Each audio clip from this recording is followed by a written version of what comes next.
22 minutes before 9 o'clock kunasike isikhathi esingena-ke kuyo i-book review yethu. Lomhla-ke sivakashelwe-ke ngumbhali ngumnumzane Mthokozisi Wakankosi lobhale-ke nali libhuku lelinesihloko sithi The Imperfect Father. Lushonile mnumzane Nkosi, angikubingelele ngikwamukele ehlelweni kunede fuba ubingelele kumlaleli bakhe. Sanibona sesinjani nabalaleli. Asibonge kakhulu ukuthi ube nathi-ke ehlelweni. Mhlawumbe ngembi kokuthi-ke sibuke nalo ibhuku lakho, ungasichazela kabanti ukuthi ungubani-ke Mthokozisi Wakankosi? Mthokozisi Nkosi umbhali wencwadi, also a motivational speaker, and ngine-company engibiza i-Live to Elevate Motivation.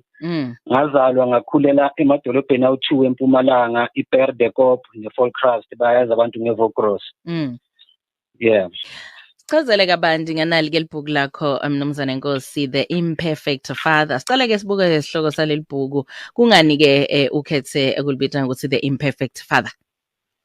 Ngonyaka ka-2009 ngaxoshwa ngachithwa ubaba ongizalayo osewashiya emhlabeni.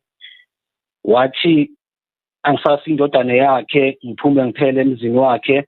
Lokho wakwenza ngoba ngamphakamela, ngamgxeka ngamaphutha wakhe okuba yi-absent father, because wayengekho empilweni zethu sisakhula.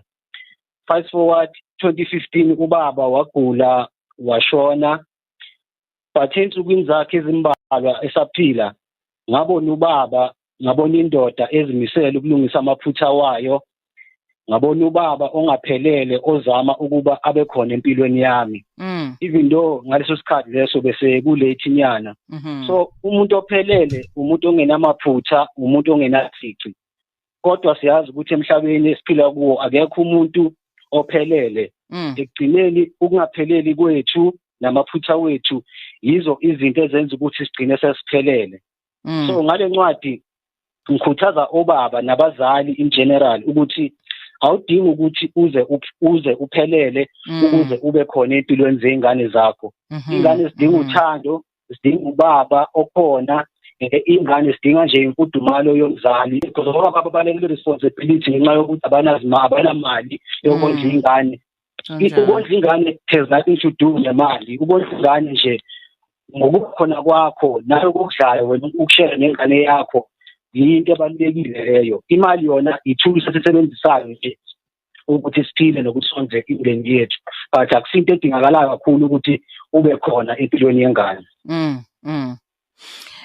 Ingabe leli bhuku libhale mhlawumbe ngema experience akho mnumzane Nkosi, nobe-ke ulibhale ngekuthi uyamotivate mhlawumbe naleti info lobhale ngathi kuleli bhuku ukuthi info lotibone mhlawumbe tendeka kulabanye bantu, nobe-ke uthethe leti info letendeka empilweni yakho wabhala ngato kuleli bhuku? Incwadi le kahle kahle ya inspire istory sami lesengiceda kusisho sikababa ngithi ngokuthi wangixosha wangichitha, and then I had ukuthi ngiqale impilo yami phansi. So kunezinto engizifundile kubaba esaphila, izinto ekumele ngizenze ezubaba nezinto okungamelanga ngizenze ezubaba, and ngaphinde ngafunda futhi from kuma experiences wami, because namadodana awu-2 ulwazi nobandile abafana. So from i-experience yami ekukhuliseni abantwana bami nokubambisana nomama abo, yila ngifunde khona ukuthi abantwana badingani, ngabona nokuthi yini le ebaluleke kakhulu emntwaneni. So ngazibona nami ukuthi angisuye ubaba ophelele, hence ngaze incwadi ngayithathila ngede Imperfect Father. And futhi before ngibhala incwadi ngasenda ama-voice note kubangani ngibabuza ukuthi yini into bebafisa ukuyifunda obaba babo, whether bakhona or abekho. So ngathatha leyo experience yonke combined ne-story sami ngakwaphuma le ncwadi le ile Imperfect Father. Ungasho ukuthi mhlawumbe leli bhuku labo babe kuphela noma ngibani mhlawumbe lofisa-ke kuba nebudlelwane nababo wakhe nobe nemntalo wakhe naye-ke angalifokotela leli bhuku? The way ngibhale ngakhona incwadi lena ngibhale in such a way ukuthi umzali noma yimuphi or noma ubani umuntu ofisa ukuba umzali, even though ngifocusa kakhulu kobaba, but izifundo esiphakathi kule ncwadi le, because ina 10 principles that make you a great dad. Wonke umuntu angafunda kuyo, whether umama or ubaba, because even I have abantu besimame abayithengile lencwadi lena abayifundile basho ukuthi bafunde into enkulu kabi kuyo besides ukuthi i-title the imperfect father but incwadi nje yabazali nje le. All right.